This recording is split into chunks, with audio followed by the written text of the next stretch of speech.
Hello friends, good morning all of you.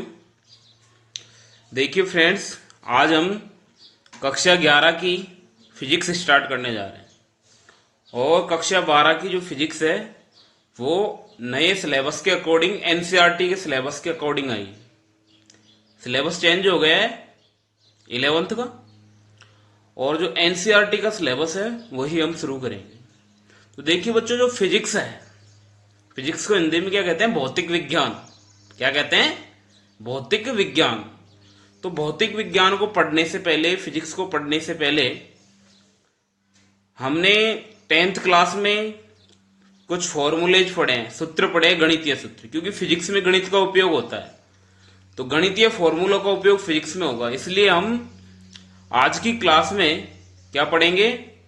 Physics में जितने भी गणितीय फॉर्मूलों का उपयोग होता है उन सभी फॉर्मूलों को आज हम पढ़ेंगे। ठीक है? तो आज का हमारा टॉपिक है भौतिकी में प्रयुक्त महत्वपूर्ण सूत्र। ठीक है?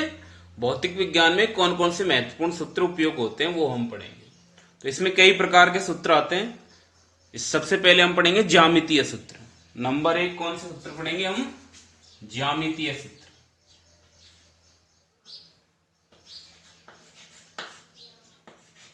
ज्यामितीय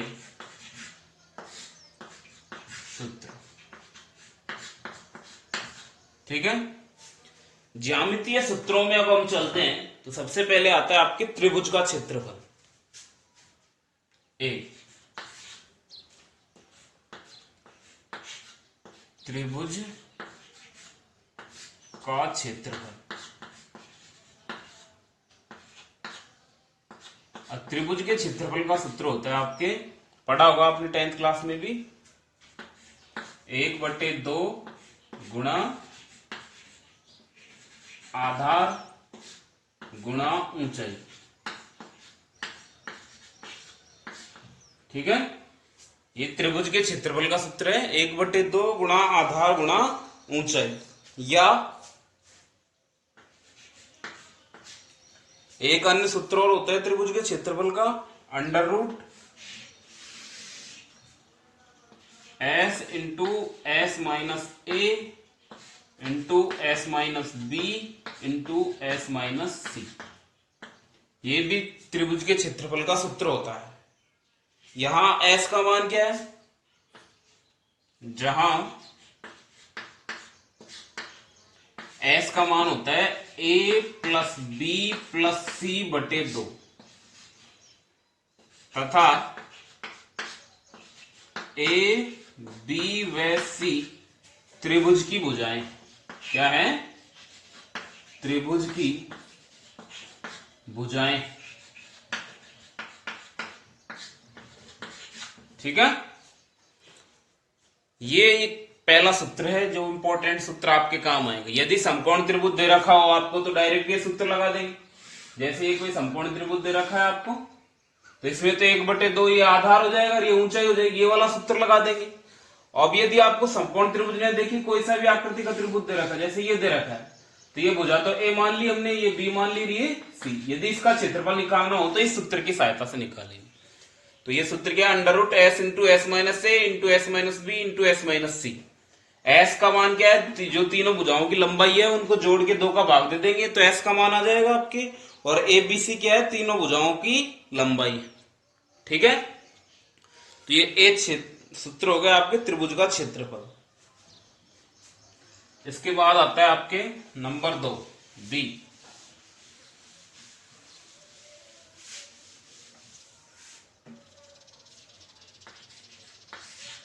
समांतर चतुर्भुज का क्षेत्रफल।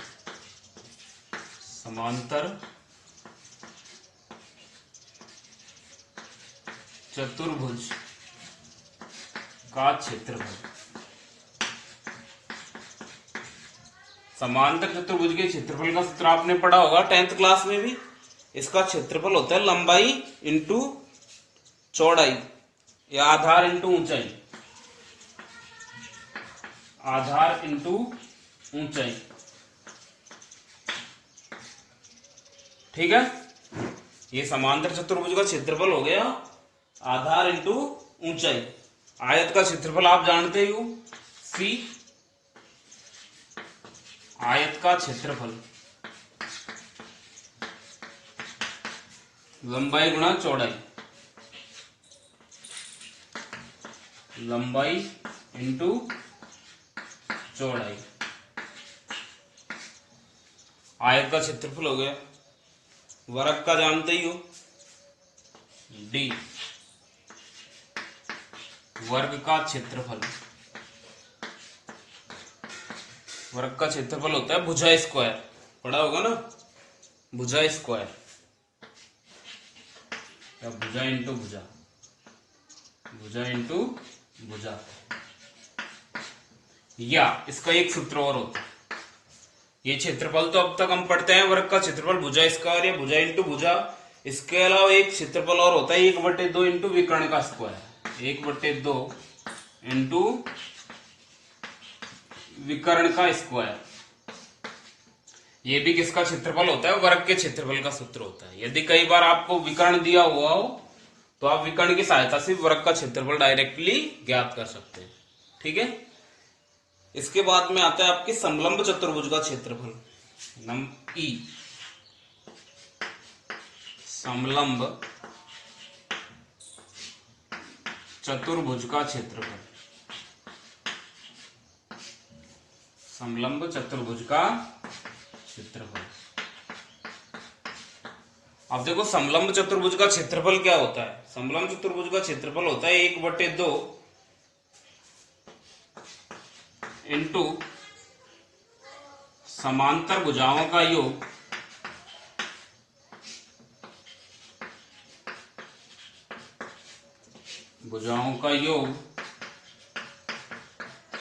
गुणा समांतर भुजाओं के मध्य की दूरी,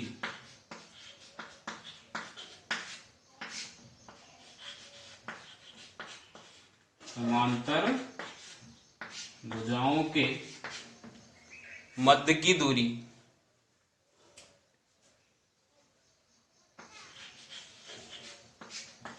मध्य की दूरी। ठीक है,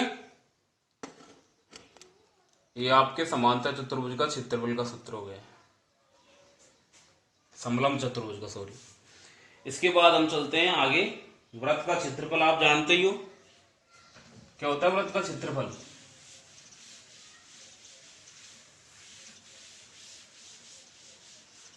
वृत्त का क्षेत्रफल होता है πr²।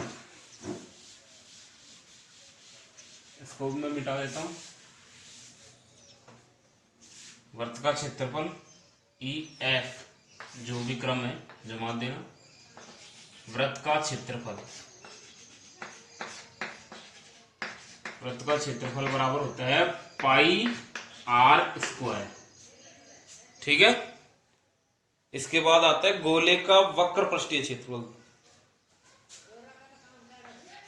गोले का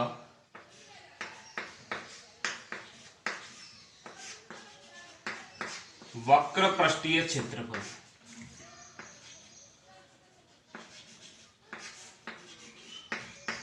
वक्र पृष्ठीय क्षेत्रफल। और गोले का वक्र पृष्ठीय क्षेत्रफल होता है 4πr²। क्या होता है, 4πr²। ठीक है, गोले का वक्र पृष्ठीय क्षेत्रफल हो गया। इसके बाद आता है आपके बेलन का वक्र पृष्ठीय क्षेत्रफल, GH, बेलन का वक्र पृष्ठीय क्षेत्रफल।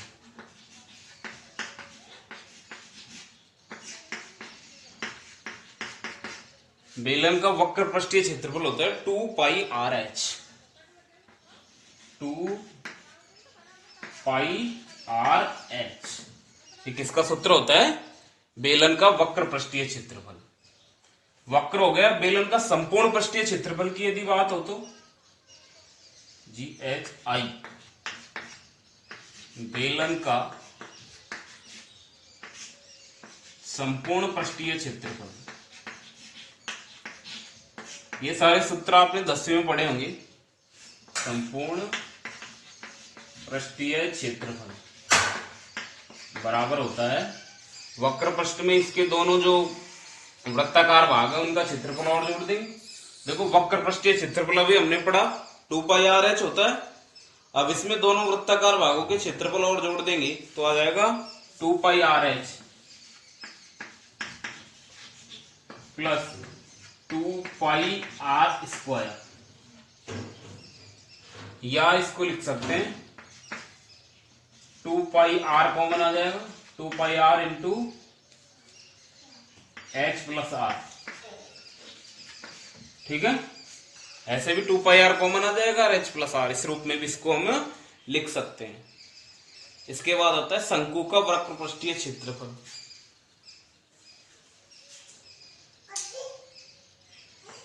शंकु का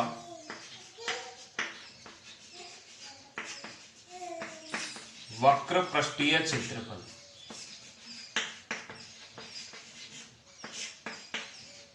और शंकु का वक्र पृष्ठीय क्षेत्रफल होता है πrl। क्या होता है? πrl। इसके बाद आता है आपके शंकु के बाद में घनाभ का। घनाभ का पृष्ठीय क्षेत्रफल।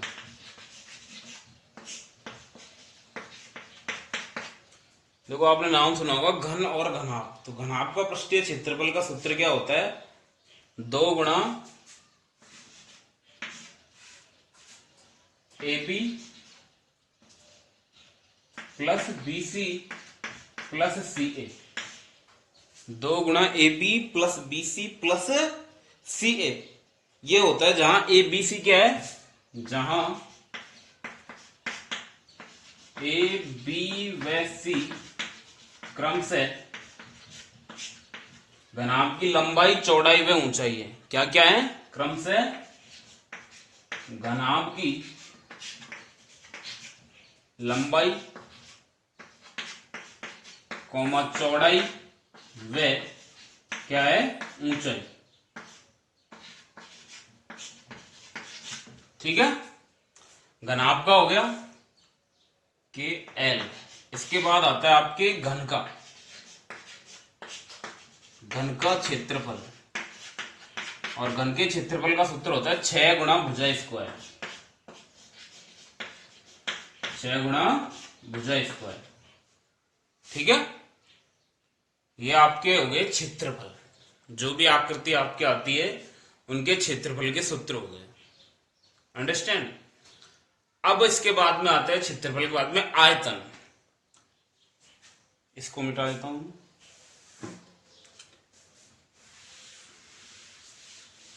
अब हमने जितनी भी आकृति पढ़ी है उन सभी आकृतियों के आयतनों के बारे में लिखने हैं। ठीक है, सबसे पहले हम पढ़ते हैं, सीरियल डाल लेना आप जिस भी हिसाब से डालना चाहो। घनाभ का आयतन। अभी हमने घनाभ का क्षेत्रफल पढ़ा था।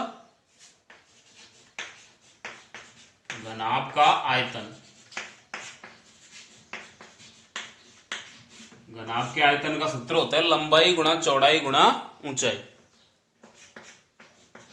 लंबाई इंटू चौड़ाई इंटू ऊंचाई। ठीक है, घन का आ जाएगा घन का आयतन।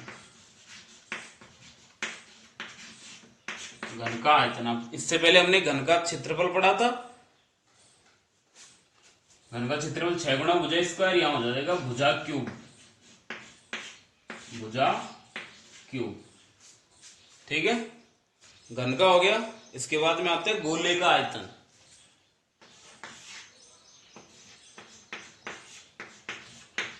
गोले का आयतन। गोले के आयतन का सूत्र होता है 4/3 πr³। ठीक है, गोले का क्षेत्रफल होता है 4πr² और गोले का आयतन होता है 4/3 πr³। इसके बाद आता है बेलन के आयतन D। बेलन का आयतन। बेलन के आयतन का सूत्र होता है πr²h। πr²h। ई शंकु का आयतन, शंकु का आयतन। और शंकु के आयतन का सूत्र होता है 1/3 पाई आर स्क्वायर एच। शंकु का आयतन क्या होता है? 1/3 पाई आर स्क्वायर एच। ये तो ज्यामितीय सूत्र हो गए। कौन से सूत्र हो गए? ज्यामितीय सूत्र हो गए, जो कि आपने 10th क्लास में भी पढ़े होंगे इनको भली भांति। ठीक है, इसके बाद हम पढ़ेंगे बीजगणितीय सूत्र। कौन से सूत्र पढ़ेंगे? बीजगणितीय सूत्र। तो मैं इनको इरेज कर देता हूं।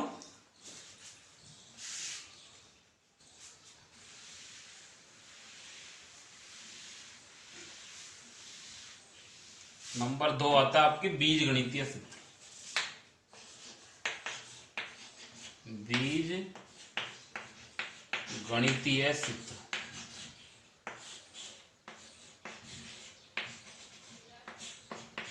बीज गणितीय सूत्र। अब बीज गणितीय सूत्रों में हम पढ़ते हैं नंबर 1। ये पढ़ा होगा आपने a प्लस बी का होल स्क्वायर। मोस्टली बहुत ज्यादा उपयोग होता है इसका। तो इसका क्या होता है? a square plus B square plus 2ab, यही होता है। माइनस हो तो नंबर 2 a माइनस बी का होल स्क्वायर बराबर होता है a square plus B square minus 2ab। ये a माइनस बी के होल स्क्वायर का हो गया। यदि a प्लस बी का होल स्क्वायर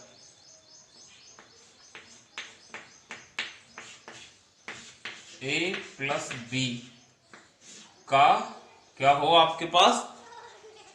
होल स्क्वायर, तो इसको ऐसे भी लिख सकते हैं।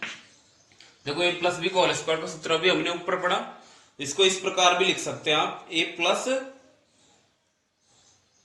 बी का होल स्क्वायर जो है उसको a माइनस बी का whole square plus 4ab, a minus B का होल स्क्वायर प्लस 4ab, ये भी इसका फॉर्मूला होता है। ठीक है, इसके बाद आता है नंबर 4। नंबर 4 आता है a square minus B square, a square minus B square. इसका मान होता है a plus B into A minus B, a plus B into A minus B. फिर आपने एक द्विघात समीकरण पढ़ा होगा, 5वां द्विघात समीकरण।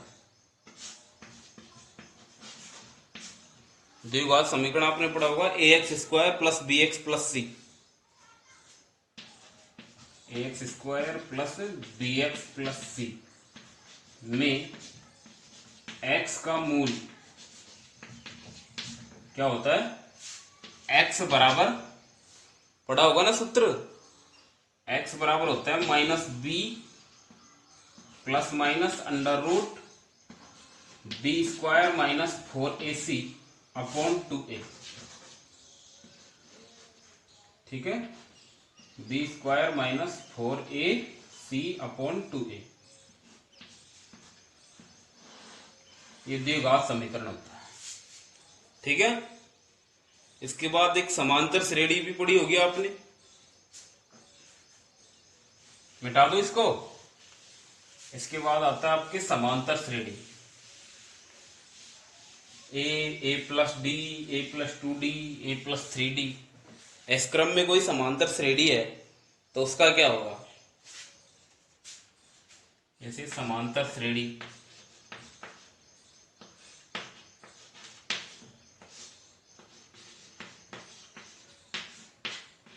a plus D, a plus 2d, इस क्रम में कोई श्रेणी है। ठीक है, समांतर श्रेणी का यदि हमको nवां पद ज्ञात करना हो, कौन सा पद ज्ञात करना हो? nवां पद, nवां पद। nवां पद को लिखते हैं tn, nवां पद tn बराबर nवें पद को किससे दर्शाते हैं? tn से, और tn बराबर होता है a plus N minus one into D. a plus N minus one into D, ये समांतर श्रेणी का nवां पद है। और n पदों का योग भी पूछ लेता है। यदि आपसे n पदों का योग पूछ लिया जाए तो, तथा n पदों का योग, n पदों का योग Sn बराबर, n पदों के योग को किससे दर्शाते हैं? Sn से, और Sn बराबर होता है n बटे दो bracket 2a into N minus one गुणा डी। ये n पदों के योग का सूत्र होता है। 2a plus N minus one into, sorry 2a plus आएगा, 2a plus N minus one into D, ये किसका सूत्र होता है? n पदों के योग का। ये समांतर श्रेणी हो गई। आप यदि आपको गुणोत्तर श्रेणी दे रखी हो तो इसके बाद हम पढ़ेंगे गुणोत्तर श्रेणी।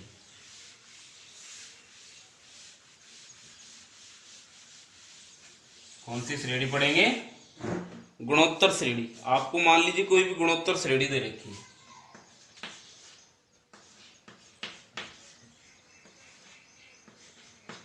गुणोत्तर श्रेणी। गुणोत्तर श्रेणी आपको दे दी A R square dot dot dot. गुणोत्तर श्रेणी में जो नेक्स्ट पद होता है उसमें एक निश्चित संख्या गुणा होती जाती है, ठीक है, और समांतर श्रेणी में जुड़ती जाती है। अब गुणोत्तर श्रेणी में यदि आपसे nवां पद पूछे, nवां पद, तो गुणोत्तर श्रेणी के nवें पद का सूत्र होता है आपकी tn बराबर a r की घात n माइनस वन। tn बराबर होता है a r की घात n माइनस वन। और यदि n पदों का योग पूछे तो n पदों का योग, यदि आपसे ये पूछे तो क्या हो जाएगा? Sn बराबर, n पदों के योग की यदि बात हो तो n पदों का योग होता है Sn बराबर a into one minus R की घात n, a into one minus R की घात n बटे वन माइनस आर, ठीक है, बटे वन माइनस आर, ये होता है। ये तो हो गई गुणोत्तर श्रेणी। अब आपके बाद होती है एक द्विपद प्रमेय और होती है, आपने पढ़ा हो तो, वन प्लस एक्स की घात n। इसका भी उपयोग होता है कई बार, द्विपद प्रमेय। कौन सी प्रमेय? द्विपद प्रमेय। जो भी है क्रम डाल लेना आप। द्विपद प्रमेय,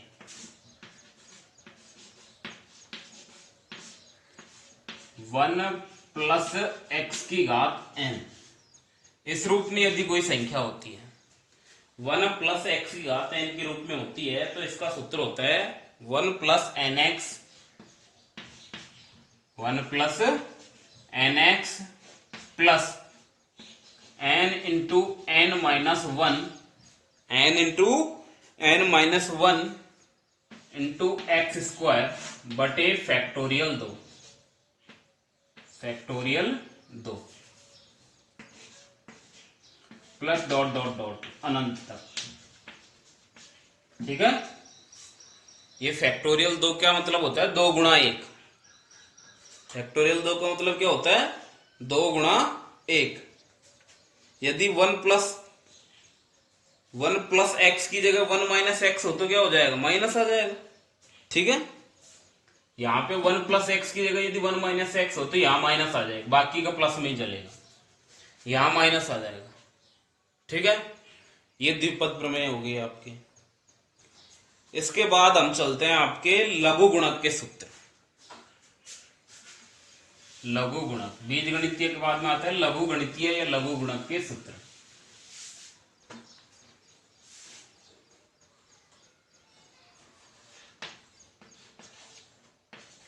लघु गुणक के सूत्र।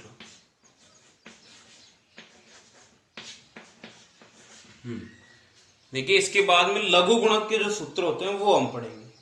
लघु गुणक के सूत्र शायद आपने नहीं पढ़े होंगे 10th क्लास में। देखिए लघु गुणक के सूत्र क्या होता है, कोई भी राशि है लॉग वाली राशि और वो गुणा के रूप में है m इंटू एन, ऐसे कोई राशि है लॉग के साथ कोई राशि गुणा हो रही है m इंटू एन, एम और एन का मान यहाँ कुछ भी हो सकता है। यदि इस रूप में आपको कोई भी संख्या दे रखी हो तो उसका मान हो जाएगा log m plus log n। ठीक है, लॉग m इंटू एन बराबर क्या हो जाएगा, log m plus log n। ये तो गुणा में होगी। यदि कोई भी राशि आपके भाग के रूप में हो, लॉग m बटे n इस रूप में हो तो क्या हो जाएगा, माइनस हो जाएगा, log m minus log n, ये हो जाएगा। ठीक है, यदि आपको लॉग m की घात n दे दिया जाए, लॉग m की घात n इस रूप में दे दिया जाए, तो log m की घात n का सूत्र होता है, ये जो n है वो आगे आ जाएगी घात n log m, क्या हो जाएगा, n log m। इसके बाद log 10 की वैल्यू, log बेस e और 10, log 10 की वैल्यू आपसे पूछ ली जाए तो log 10 की वैल्यू होती है 2.303।